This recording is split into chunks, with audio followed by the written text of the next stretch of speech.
fungsi semua pre-render yang ada di PCSX2. Oke guys, kali ini aku akan menjelaskan semua fungsi pre-render yang ada di emulator PCSX2 ya teman-teman ya. Aku akan mulai dari otomatis ya. Dan aku juga akan menjelaskan kelebihan dan kekurangannya guys. Oke, kita mulai dari otomatis atau default. Kalau kalian milih ini, nanti emulator akan memilih renderer terbaik secara otomatis berdasarkan spesifikasi perangkat keras Anda ya teman-teman ya. Biasanya itu akan mempertimbangkan efisiensi guys.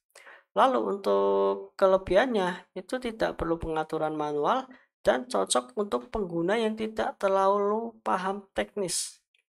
Untuk kekurangan itu tidak selalu optimal jika pemilihan otomatis tidak cocok dengan konfigurasi hardware atau software milik Anda ya teman-teman ya.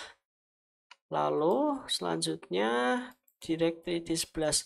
Jika kalian milih Directory D11 nanti akan memanfaatkan grafik proses unit untuk memproses grafis dan itu cocok untuk sebagian besar pengguna Windows ya teman-teman ya. Untuk kelebihannya, performa akan stabil di GPU yang kompatibel dan cocok dengan perangkat keras yang lama ya teman-teman ya. Untuk kekurangannya, itu tidak mendukung fitur modern dibandingkan Vulkan atau DirectX D12 ya. Jadi jika komputer kamu menggunakan GPU yang lama yang tidak mendukung Vulkan atau DirectX D12, kalian bisa pilih ini ya, DirectX D11 ini ya. Oke, selanjutnya adalah DirectX D12. Nah, DirectX D12 ini, jika kalian memilih ini, itu nanti akan memiliki performa yang lebih baik pada perangkat keras baru ya teman-teman ya. Jadi ini adalah versi terbaru DirectX D untuk GPU modern pada Windows guys, dan mendukung fitur grafis canggih seperti pengolahan tekstur lebih cepat ya. Untuk kekurangannya sendiri adalah tidak cocok dengan perangkat keras atau driver yang lebih lama ya teman-teman ya. Jadi kalau kamu menggunakan GPU yang modern, kalian bisa pakai ini ya. Kalau kalian pakai yang modern, GPU-nya kalian bisa pakai DirectX D12 ya. Tapi jika kalian pakai GPU yang lama, kalian bisa pilih yang DirectX D11. Oke, kita lanjut ke OpenGL. OpenGL itu adalah renderer lintas platform yang kompatibel di berbagai sistem operasi seperti Linux, Mac, dan Windows ya teman-teman ya. Keunggulan dia stabil dan mendukung banyak game PS2 dengan baik dan sering menghasilkan kualitas grafis yang lebih baik di game tertentu dibandingkan DirectX D ya. Untuk kekurangannya sedikit lebih lambat dibanding Vulkan pada perangkat tertentu ya.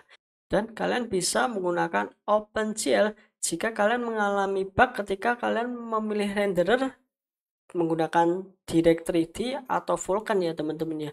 Jadi kalau kalian menggunakan renderer Vulkan atau DirectX D dan waktu itu ngebug, kalian bisa coba pakai OpenGL ya teman-teman ya. Oke, lalu lanjut ke Vulkan. Vulkan ini termasuk renderer modern yang dirancang untuk memanfaatkan GPU secara maksimal. Keunggulannya performa tinggi dan lebih efisien dibanding renderer lain dan cocok dengan banyak GPU modern guys. Untuk kelemahannya itu membutuhkan GPU dan driver yang mendukung Vulkan ya. Dan kamu bisa coba pakai ini kalau kamu memiliki GPU modern dan ingin performa yang terbaik ya.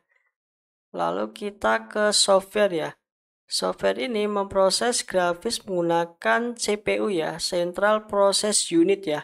Bukan dari GPU ya, bukan dari Graphic Process Unit ya. Untuk kelebihannya itu mengatasi glitch grafis yang sering terjadi di mode hardware ya. Oke, jadi yang di atas ini hardware ya teman-teman ya pakainya ya. Nah, itu bisa kadang mengatasi glitch grafis yang sering terjadi di mode hardware ya. Dan akurat untuk game dengan bug spesifik. Untuk kekurangannya itu sangat berat untuk CPU ya, dan tidak mendukung peningkatan resolusi guys. Dan kamu bisa menggunakan ketika game mengalami bug pada grafis mode hardware ya. Oke, lalu selanjutnya ada 0. 0 ini tidak memproses grafis sama sekali guys. Jadi game berjalan tanpa tampilan visual. Untuk kelebihan itu berguna untuk debugging, misalnya untuk fokus pada audio atau log ya. Untuk kekurangan tidak dapat digunakan untuk bermain game ya teman-teman ya.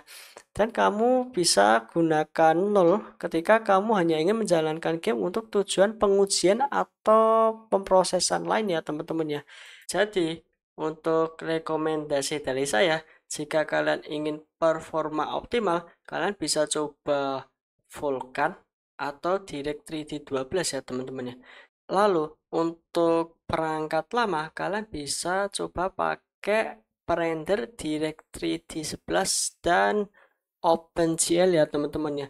Karena kalian jika menggunakan Render 2 ini, nanti kalian akan mendapatkan kompatibilitas yang tinggi ya teman-teman ya.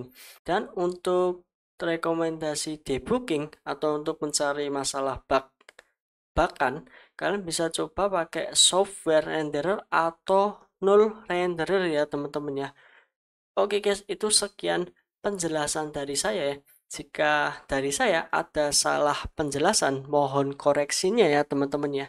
Sekian, terima kasih. Semoga bermanfaat. See you di next content guys. Wassalamualaikum warahmatullahi wabarakatuh.